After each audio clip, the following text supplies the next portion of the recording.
Thakurta union ছাত্র দলের তারা অভ্যন্তরীণ ছাত্র দলের সাধারণ সম্পাদক রহমত আলীর প্রতি সহমর্মিতা প্রকাশ করছি।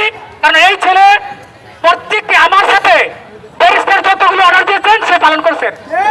তার মধ্যে নেতৃত্ব সোহেল ছাত্র দল যুবদল স্বেচ্ছাসেবক দল সহ বিএনপি যারা আছেন তাদের নির্দেশনা পালন করছে। যেহেতু সময় স্বল্পতা আমরা শুধু একজন করে বক্তব্য দিচ্ছি। এ পর্যায়ে বক্তব্যে আছেন ঠাকুরতা ইউনিয়ন ছাত্র দলের সংগ্রামী সভাপতি জনাব সোহেল। 1 মিনিট। আসসালামু আলাইকুম সংগ্রামী বন্ধুগণ। এই বিজয় আমাদের